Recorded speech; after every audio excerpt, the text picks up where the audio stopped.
Santapan Harian Jumat 19 Desember 2025.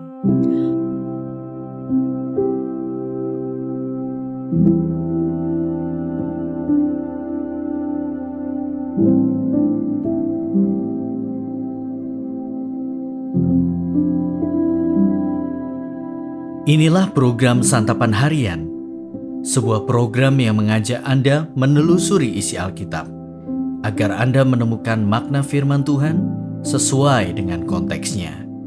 Santapan Harian tertuju bagi Anda yang ingin memiliki kehidupan rohani yang segar, kuat, dan sigap. Hari ini kita akan membaca Ulangan pasalnya yang ke-26. Namun kita akan membacanya pada ayat pertama hingga ayatnya yang ke-11. Sebelumnya, mari kita berdoa. Ya Kristus, layakkanlah kami untuk menerima sabda-Mu. Di dalam kasih-Mu, Yesus Kristus, kami memohon. Amin. Ulangan 26 ayat 1-11. Apabila engkau telah masuk ke negeri yang diberikan Tuhan Allahmu kepadamu menjadi milik pusaka, dan engkau telah mendudukinya serta tinggal di sana, haruslah engkau mengambil hasil bumi pertama yang telah kau kumpulkan dari tanah yang diberikan Tuhan Allahmu kepadamu. Engkau harus menaruhnya dalam bakul, kemudian pergi ke tempat yang akan dipilih Tuhan Allahmu untuk membuat namanya berdiam di sana. Engkau harus menemui imam yang ada pada waktu itu dan berkata kepadanya, Aku menyatakan pada hari ini kepada Tuhan Allahmu, bahwa aku telah masuk ke negeri yang dijanjikan Tuhan dengan sumpah kepada nenek moyang kita untuk diberikan kepada kita. Lalu imam akan menerima bakul itu dari tanganmu dan meletakkannya di depan mezbah Tuhan Allahmu. Kemudian engkau harus mengucapkan kata-kata ini di hadapan Tuhan Allahmu. Bapakku dahulu orang Aram, seorang pengembara. Ia pergi ke Mesir bersama sedikit orang saja dan tinggal di sana sebagai pendatang. Tetapi di sana ia menjadi suatu bangsa yang besar, kuat, dan banyak jumlahnya. Ketika orang Mesir menganiaya dan menindas kami serta menyuruh kami melakukan pekerjaan yang berat, kami pun berseru kepada Tuhan Allah nenek moyang kami. Tuhan mendengar suara kami dan melihat penindasan terhadap kami, juga kesengsaraan dan kesukaran kami.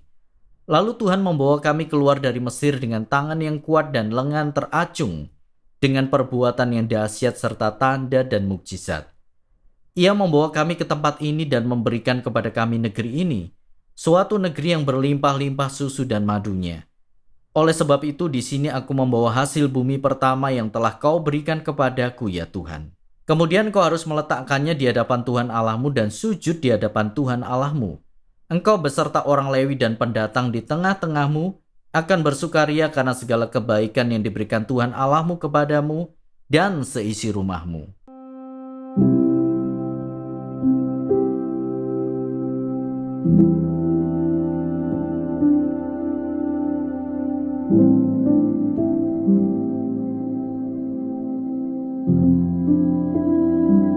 Sahabat Santapan Harian, Kitab Ulangan pasal 26 mengajarkan tentang persembahan hasil pertama atau sulung, persepuluhan dan janji serta berkat Allah bagi umatnya.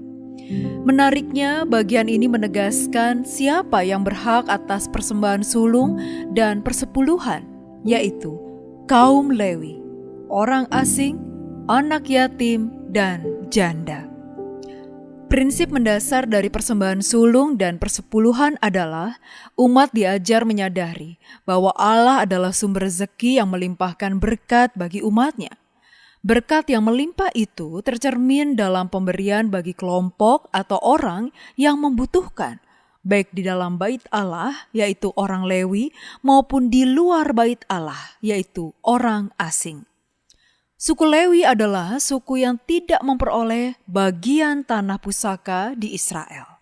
Sedangkan orang asing diartikan sebagai etnis atau bangsa di luar Yahudi. Orang asing hidup sebagai pendatang dan tentunya mereka tak memiliki lahan. Karena itulah Allah menyediakan berkat bagi suku Lewi, orang asing, anak yatim dan janda melalui kepedulian umatnya. Memberi persembahan adalah cara Tuhan mengajar kita untuk bersyukur. Di sisi lain ada pengajaran untuk mengikis ketamakan atau keserakahan.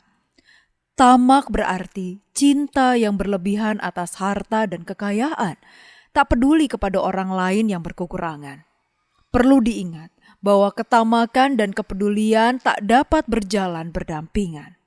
Tamak adalah kekejian bagi Tuhan karena ketamakan menjadikan orang merasa bahwa rezeki yang diterima adalah hasil usaha dan jerih lelah sendiri, tak jarang dinikmati sendiri. Allah menyediakan sarana atau wadah bagi kita untuk memberikan persembahan, baik melalui rumah Allah atau gereja, atau dapat diberikan langsung kepada yang membutuhkan.